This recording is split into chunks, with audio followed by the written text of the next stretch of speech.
I wanted to bring this to the platform too, because I thought this was super interesting. There's this dude.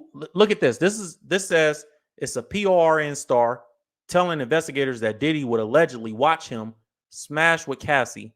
Also makes claims about Rick Ross and DJ Khaled being involved. Check this out right here, man. Look at this.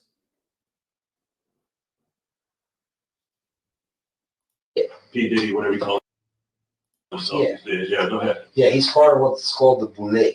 The Boule is a branch of the Illuminati. Okay. I had sex with Cassie and Sean. Basically, he would masturbate and tell me what to do with Cassie. I had like 15 encounters, and I heard a lot of business. Because what they would do is Sean talks a lot on the phone and on the TV with speakers and stuff, and I was like a sex slave. Okay, for them that's what I was. That's all. All right. I caught herpes, and I came back and I sued for herpes and won, but they did. Mark Eros and Ben Mercedes were his attorneys, okay? And Christopher Leon's here was my attorney. They asked me to turn in that, which was the video recording, and I did so. They gave it back to me accidentally, and it's possible, I threw everything out, it's possible I can produce a copy. Yeah, sure. It's possible, I'm not sure. Which they're good buddies, okay? They're gay. Who? Both Diddy and Ross and Khaled, they're all gay. Okay? DJ Khaled. Boy, when 50 get a hold of this. When 50 get a hold of this, y'all know 50 don't like Ross or Khaled or Puff. When Buddy's saying, I don't know no grown man that would admit nothing like this and it not have some, and it not be true. Not even some true. I don't know a grown man that will say things like this out loud and it not be true. It's easy to paint somebody as crazy until you hear these stories come out, man. Until you see the arrest, it's like, nah, he just crazy.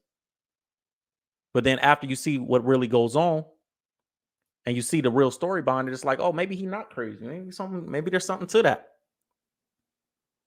You know what I mean? That's why you got to listen to people. Everything, you don't have to take everything serious, but you listen to people, let them at least hear them. Everybody ain't lying, bro. Rick Ross. And stop worshiping celebrities because you don't know what's going on behind the scenes.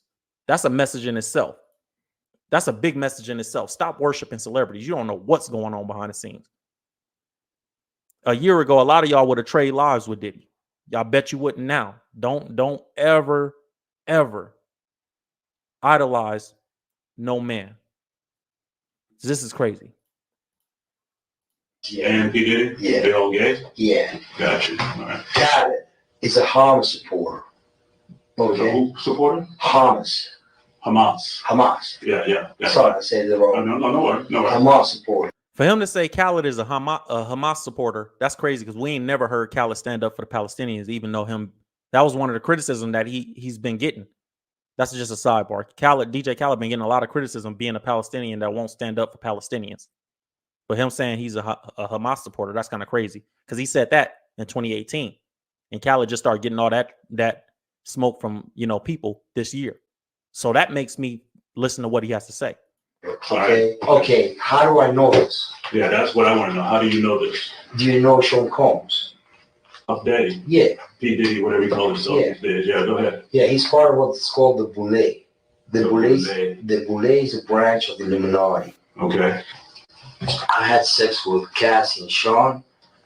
Basically, he would masturbate and tell me what to do with Cassie. I had like 15 encounters, and I heard a lot of business. Because what they would do is Sean talks a lot on the phone and on the TV with speakers and stuff, and I was like a sex slave. Okay, for them that's what I was. That's all. All right.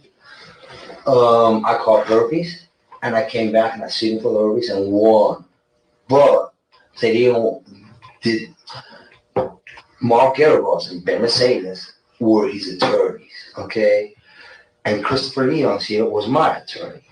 They asked me to turn in that, which was the video recording, and I did so. They gave it back to me accidentally, And it's possible, I threw everything out, it's possible I can produce a copy.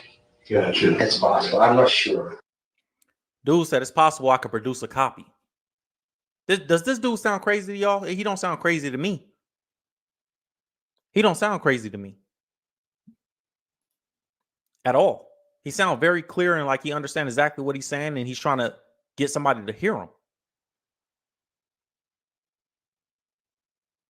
And from what I'm hearing, this dude is not with us. They say he took his own life, allegedly. I don't even know if I would believe that right now. That's kind of crazy. Make sure you hit the like button. Let's get this video out to as many people as possible to help it get boosted in the algorithm, and it helps it get out to more people, man. This is information that's valuable, and a lot of people don't hear this stuff or know this stuff, man. Stop idolizing celebrities, bro. If the lesson is nothing else, it don't matter if they're a billionaire. Be careful who you call a hero.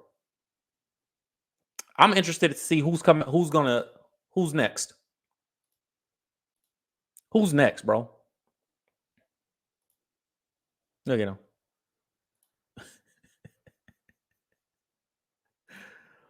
Who's next?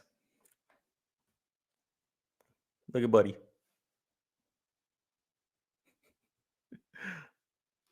Because you know he ain't working alone. And you know there's gonna be a lot of people making phone calls behind the scenes like, am I on them tapes?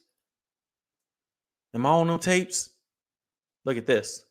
The woman that claims Diddy shot her in the face is celebrating his arrest.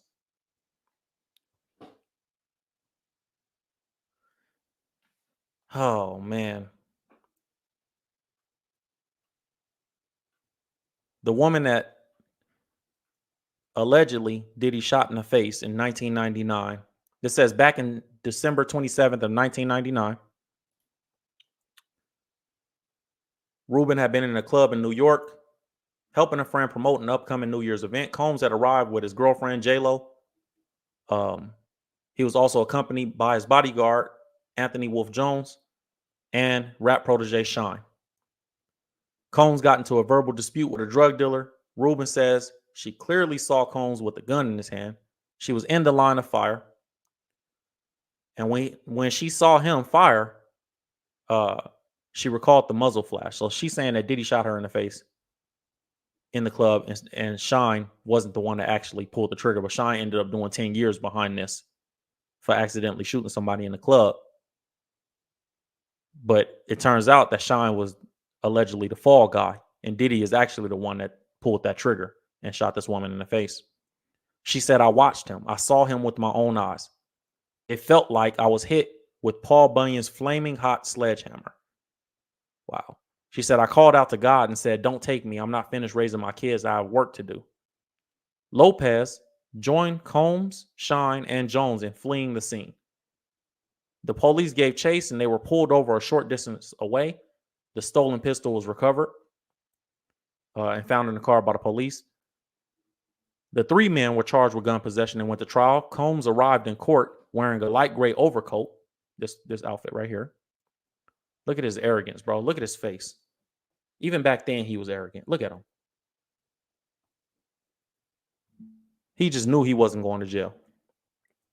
The three men were charged with gun possession, went to trial. Combs arrived wearing his gray overcoat that looked like it had been cut from a cloud. I don't know why they even put that in the report. Who cares?